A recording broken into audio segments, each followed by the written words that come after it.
আসসালামু আলাইকুম। Enzyme academic and admission care পক্ষ থেকে সবাইকে স্বাগতম।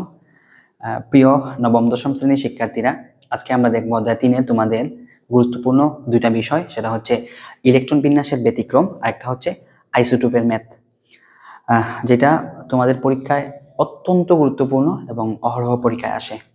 তো দেখা যাক, আমরা ইলেকট্রন বিন্যাসের ব্যতিক্রম যদি দেখি, তোমাদের যেগুলো আসে, যেমন আমরা যদি 1 থেকে 30-এর মধ্যে চিন্তা করি, ইলেকট্রন বিন্যাসের ব্যতিক্রম আছে তোমাদের ক্রোমিয়াম, যেটা হচ্ছে 24 নম্বর মৌল, একটা হচ্ছে কপার, যেটা হচ্ছে 29 নম্বর মৌল, আর আরেকটা মাঝে মাঝে পরীক্ষায় দেখা যায়, সেটা হচ্ছে সিলভার, সেটা হচ্ছে 47 নম্বর মৌল। ঠিক আছে, তো আজকে আমরা এই তিনটার ইলেকট্রন বিন্যাসের ব্যতিক্রম দেখব। তো প্রথমে আমরা কপার দেখি, প্রথমে আমরা ক্রোমিয়াম দেখি। এখন দেখো, ইলেকট্রন বিন্যাসের ব্যতিক্রম কেন হয়? তোমরা সবাই, আমি মনে করি যে তোমরা সবাই ইলেকট্রন বিন্যাসটা এই যে প্রধান শক্তি স্তর, উপশক্তি স্তর, অরবিটাল এভাবে শিখিয়েছো, আর আমি পড়াই দিছি, আমাদের প্লে লিস্ট আছে, দেখে নাও। তো দেখো, আমরা বলে দিছি এখানে, বা আমরা পড়াইছি, বা তোমরা সবাই জানো যে অরবিটালগুলা, মানে একটা উপশক্তি স্তরের অরবিটালগুলা অর্ধপূর্ণ এবং পূর্ণ অবস্থায় অধিক স্থিতিশীল। যেমন আমরা যদি চিন্তা করি পি উপশক্তি স্তর এবং ডি উপশক্তি স্তর। পি উপশক্তি স্তরের অরবিটাল আছে 3টা। কতটা? 3টা। পি এক্স, পি ওয়াই অথবা পি জেড, অথবা আমরা ঘর যদি দেই তাহলে এই দেখো 1টা 3টা, বোঝা গেছে? তো এই তাদের ডির আছে মোট 5টা। কয়টা আছে? 5টা। D X Y, D Y Z, D Z X, D X square থেকে ওয়াই স্কোয়ার এবং ডি জেড স্কোয়ার। যেখানে আমরা যদি কৌটা আঁকি বা ঘর আকারে আঁকি, সেটা হচ্ছে এই যে 5টা। তো কি বললাম? এই উপশক্তি স্তরের অরবিটালগুলা অর্ধপূর্ণ অথবা পূর্ণ, এই দুই অবস্থায় অধিক স্থিতিশীল। তাহলে হয় 1 1 1, মানে 1 1 1, মানে P3 অথবা D5। একটা একটা একটা একটা তোমরা ঘর দিয়ে অনেকে আঁকো, এক্স ওয়াই জেড দিয়েও আঁকো, যার যেরকম সুবিধা এরকম দিতে পারো, কোনো সমস্যা নাই। D5, P3 এবং D5 এই অবস্থা অথবা পূর্ণ অবস্থা, মানে ফিল আপ করে দিবা, মানে P6, পি কি P6 পূর্ণ অবস্থা, অথবা D10,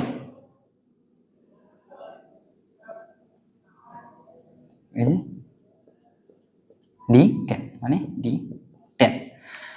তাহলে দেখো, আমরা কি বললাম যে উপশক্তি স্তরের অরবিটালগুলা অর্ধপূর্ণ এবং পূর্ণ অবস্থায় অধিক স্থিতিশীল। তো এই স্থিতিশীলতা অর্জন করার জন্য মেইনলি এরা ইলেকট্রন বিন্যাসের ব্যতিক্রম দেয়, বা ইলেকট্রন বিন্যাসের মধ্যে ব্যতিক্রম অবস্থা পাওয়া যায়। আমরা যদি প্রথমে ক্রোমিয়ামটা দেখি, নর্মাল আমরা ইলেকট্রন বিন্যাস করি আফবাউ নীতি অনুসারে, ক্রোমিয়াম 24 নম্বর মৌল, তাহলে কি হবে? 1s2 2s2 2p6 3s2 3p6 3p এর পরে আমরা সবাই জানি 4s আছে, তাহলে 4s2 হবে এবং 3d4 হবে। এই হচ্ছে ক্রোমিয়াম 24 নর্মাল ইলেকট্রন বিন্যাস। এখন দেখো, এই যে ডি, এই ডি যদি আমরা 5টা হবে, সরি,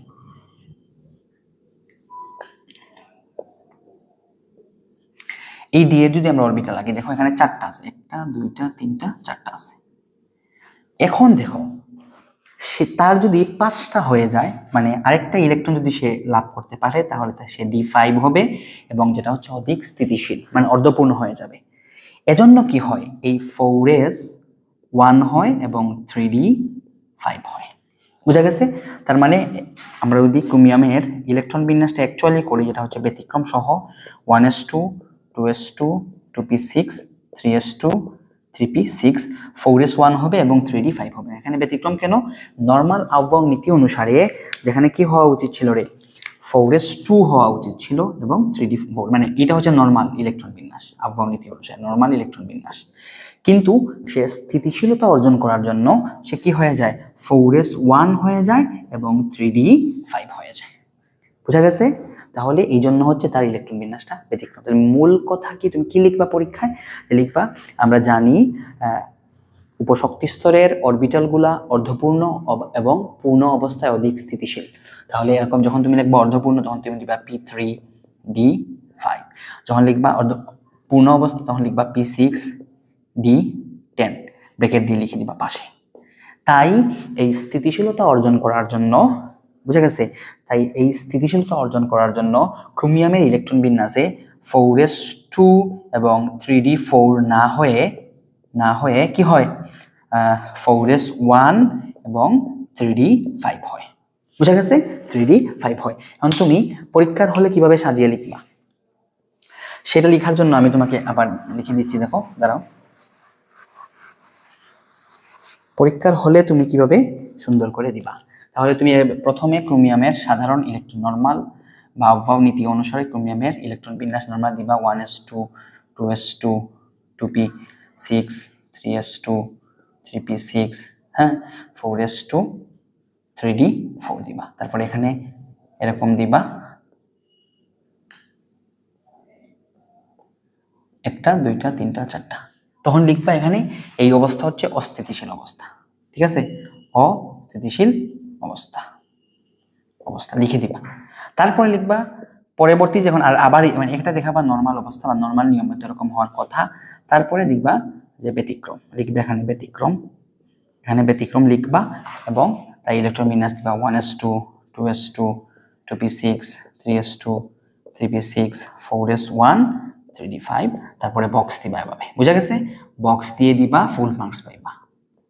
1 2 3 4 5টা। এই যে একটা একটা করে ঢুকাইতেছি, সেটা হচ্ছে হুন্ডের নীতি, সেটাও কিন্তু আমাদের প্লেলিস্টে বিস্তারিত পড়ায় দেওয়া আছে, তোমরা ওইটা দেখে নাও। ঠিক আছে, কনসেপ্ট ভিত্তিক যদি পড়তে চাও তাহলে তোমার জন্য উত্তম হচ্ছে আমাদের প্লেলিস্ট।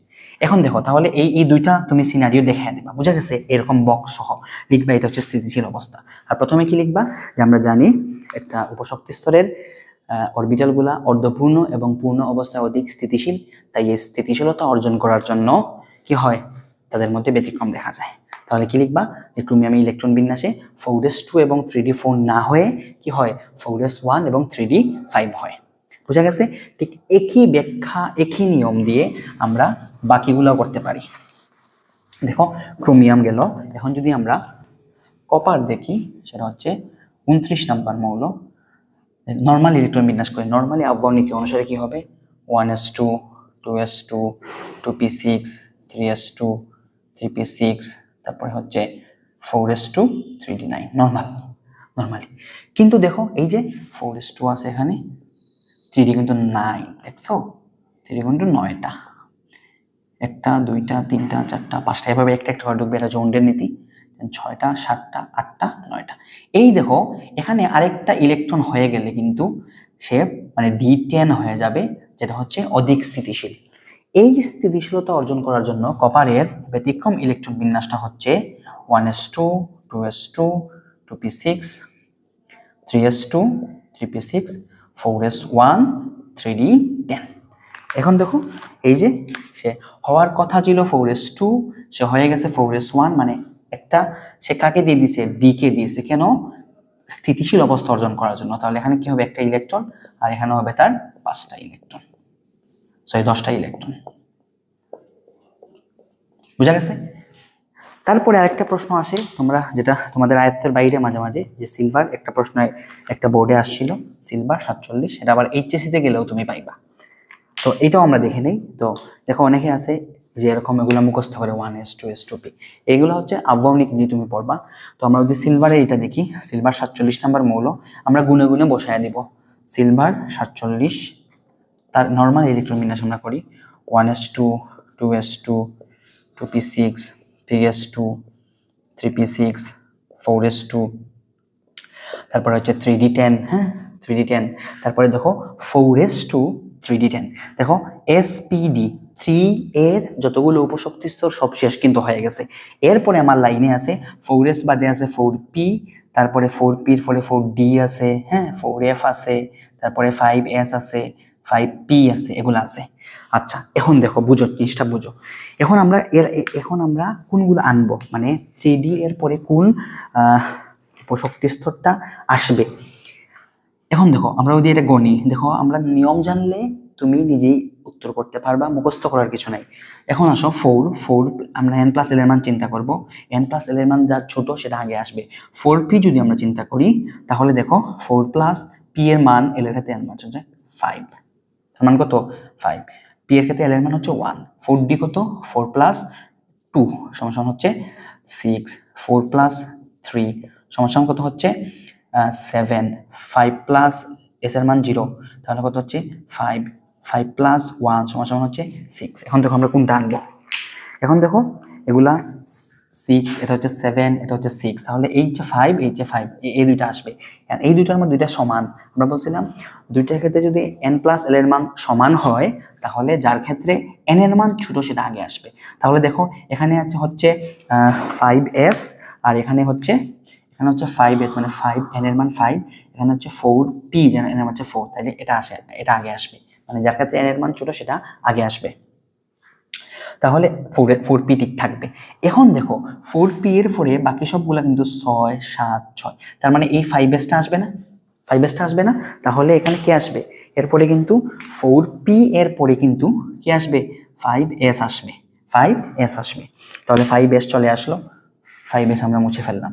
এখন দেখো এরপরে কি আছে সিরিয়ালে 6, 6 মান দুইটার, এটা 6 হইলে এটা 6, এটার ক্ষেত্রে n এর মান হচ্ছে 4, এটার ক্ষেত্রে n এর মান কত 5, তাইলে এটার ক্ষেত্রে যেহেতু n এর মান ছোট তাহলে এটা আগে আসবে, বুঝা গেছে?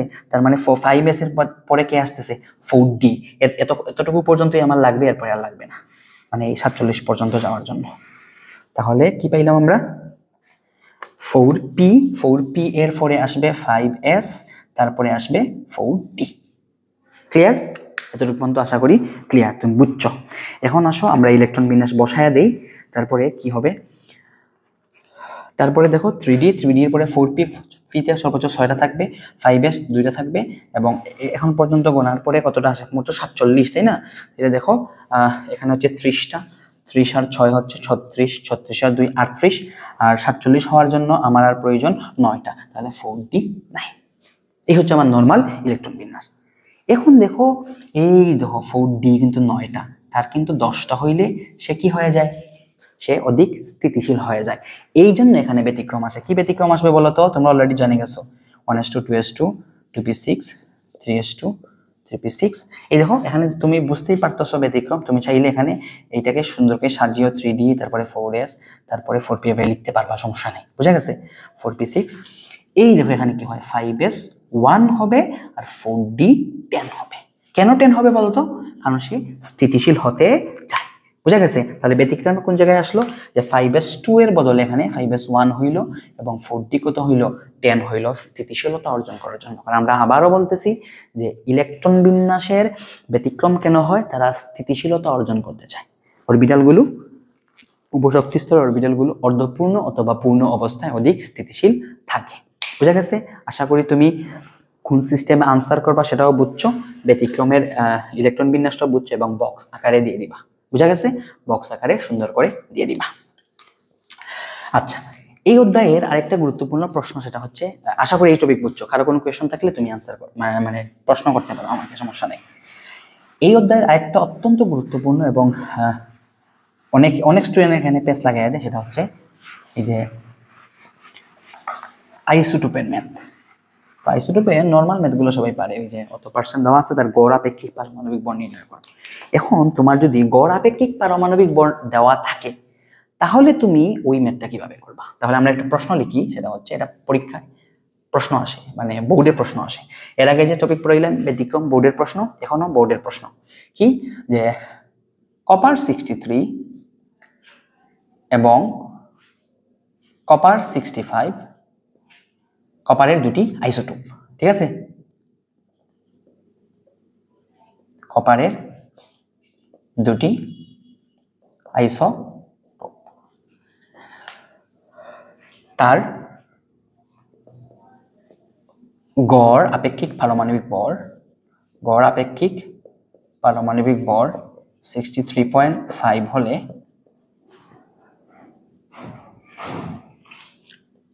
তাদের, মানে কপার 63 আর কপার 65 এর কি শতকরা পরিমাণ নির্ণয় করো। শতকরা পরিমাণ নির্ণয়। আমি আবারও বলতেছি, আমাদের যে প্লে লিস্ট আছে এটা হচ্ছে তোমাদের জন্য একটা মানে হিডেন ট্রেজারের মতো, তোমরা এখানে একদম বিস্তারিত ভেঙে ভেঙে সব ক্লাস পেয়ে যাবা। আচ্ছা, এই হচ্ছে, তাহলে তোমাকে দেখো আমার গড় আপেক্ষিক পারমাণবিক ভরের মান দিয়ে দিছে, আর হচ্ছে এখন আমি ওইগুলাকে কাজে লাগিয়ে তাদের শতকরা পরিমাণ নির্ণয় করব। তাহলে আমরা প্রকৃতিতে কয়টা আইসোটোপ পাই কপারের? কপারের আইসোটোপ পাই কিন্তু কয়টা? দুইটা, কপার 63 আর কপার 65। তাহলে এই কপার 63 এবং কপার 65 মিলেই মোট 100%। এটা তো ক্লিয়ার, মোট 100% পাওয়া যায়। তাহলে আমরা ধরি, আমরা সলভ করতেছি এখন, ধরি কপার 63 পাওয়া যায় x%। কত পার্সেন্ট? x%। তাহলে কপার 65 পাওয়া যাবে কত? দুইটা মিলে তো 100%, তাই না? তাহলে কপার 65 পাওয়া যাবে 100 মাইনাস x%। দুইটা পার্সেন্ট পেয়ে গেলাম। এখন আসো আমরা গড় আপেক্ষিক পারমাণবিক ভর নির্ণয়ের সূত্র কি? যে পার্সেন্ট ইন্টু ভর প্লাস পার্সেন্ট ইন্টু ভর ভাগ 100। মনে আছে তো? এটা হচ্ছে নর্মাল, যে যত পার্সেন্ট থাকবে ওই পার্সেন্টটাকে ভর দিয়ে গুণ দিব এবং ভাগ দিব 100 দিয়ে। তাহলে আসো আমরা জানি, এখন লিখবো, আমরা জানি গড় আপেক্ষিক পারমাণবিক ভর সমান সমান এক্স, কপার 63 পাওয়া যাচ্ছে x%, তাহলে x ইন্টু 63 মানে পার্সেন্ট ইন্টু ভর প্লাস একটা 100 মাইনাস এক্স ইন্টু 65 মানে এত পার্সেন্ট পাওয়া যায় 65। তাহলে পার্সেন্ট ইন্টু ভর, পার্সেন্ট ইন্টু ভর প্লাস পার্সেন্ট ইন্টু ভর, পার্সেন্ট ইন্টু ভর, ভাগ দেবো কত দিয়ে? 100 দিয়ে। তিনটা হলেও সেম নিয়ম, পার্সেন্ট ইন্টু ভর প্লাস পার্সেন্ট ইন্টু ভর প্লাস পার্সেন্ট ইন্টু ভর ভাগ 100। বুঝতে পারছি? তাহলে এটাকে আমরা ব্রেকেট দিয়ে আলাদা করতে পারি তোমাদের পেজ না লাগার জন্য। আচ্ছা, তখন এখন আসো, বা দেখো গড় আপেক্ষিক পারমাণবিক ভর অলরেডি দিয়ে দিছে 63.5। তাহলে এই 63.5 মানটা আমরা বসায় দেই। এখানে কি হবে? 63x হবে, তাই না? প্লাস এখানে কি হবে? 100 ইন্টু 65 মানে 6500 minus x into 65 minus 65x ভাগ কত? 100। ঠিক আছে, ভাগ হচ্ছে 100। জায়গা কম, আমরা মুছে নেই। ঠিক আছে, আমরা ওই অংশটুকু, এই অংশটুকু আমি মুছে নিচ্ছি। ঠিক আছে, অংশটুকু আমি মুছে নিচ্ছি, জায়গা বের হয়ে যাবে। আচ্ছা, এখন দেখো তাহলে, বা এখন তুমি আর গুণন করে নাও। আমরা ধরলাম এখানে নিচে 1 আছে, তাহলে এটার সাথে এটা গুণ হবে, এটার সাথে এটা গুণ হবে। তাহলে এটার সাথে গুণ করে আমরা ডান দিকে নিয়ে যাবো। তাহলে 63.5 ইন্টু 100। আচ্ছা, আগে আমরা এটাকে গুণ করে এই পাশে রেখে দিই। তাহলে 63x, আবার 63x মাইনাস 65x, তাহলে এটাকে এখানে কি হয়ে যাবে?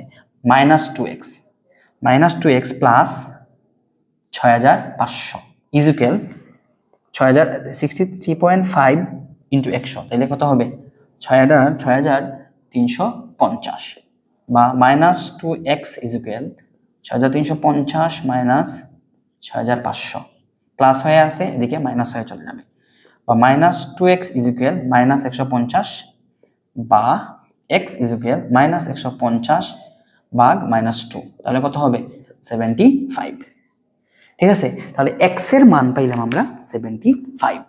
তো দেখো, তাহলে কপার 63 পাওয়া যাবে x%, দ্যাটস মিন 75%, আর কপার 65 পাওয়া যাবে 100 মাইনাস x মানে 100 মাইনাস 75, দ্যাট ইজ 25%। এইভাবে আমরা কি হইল, তার গড় আপেক্ষিক পারমাণবিক ভর দেওয়া আছে, সেখান থেকে আমরা তার পার্সেন্টেজ বা শতকরা পরিমাণ বের করতে পারবো। ঠিক আছে, আর নর্মাল নিয়ম আমি বিশ্বাস করি তোমরা পারো, তো আমি 1 মিনিটে অল্প সময়ের মধ্যে দেখাই দিই।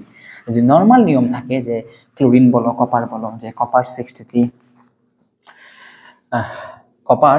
63 পাওয়া যায় 75%, হ্যাঁ, কপার 65 পাওয়া যায় 25%, তাহলে তার গড় আপেক্ষিক পারমাণবিক ভর কত? সেক্ষেত্রে হবে এই যে গড় আপেক্ষিক পারমাণবিক ভর সমান কি হবে? পার্সেন্ট উপর মানে 75 ইন্টু 63 প্লাস পার্সেন্ট উপর 25 ইন্টু 65 ভাগ 100। এটাকে তুমি ক্যালকুলেশন করার পরে ঠিকই 63.5 পাবা আনসার। বুঝা গেছে? তাহলে তোমাদের অত্যন্ত গুরুত্বপূর্ণ দুটো টপিক, সেটা হচ্ছে ইলেকট্রন বিন্যাসের ব্যতিক্রম আর হচ্ছে আইসোটোপের ম্যাথ। সৃজনশীলে তুমি পাবা। আর গুরুত্বপূর্ণ কি আছে? ইলেকট্রন বিন্যাস আর হচ্ছে তোমার মডেলগুলা। এই হচ্ছে তোমাদের মানে অধ্যায় 3 এর গুরুত্বপূর্ণ অংশ। তো সবাই ভালো থাকো, সুস্থ থাকো, দেখা হবে অন্য ভিডিও নিয়ে।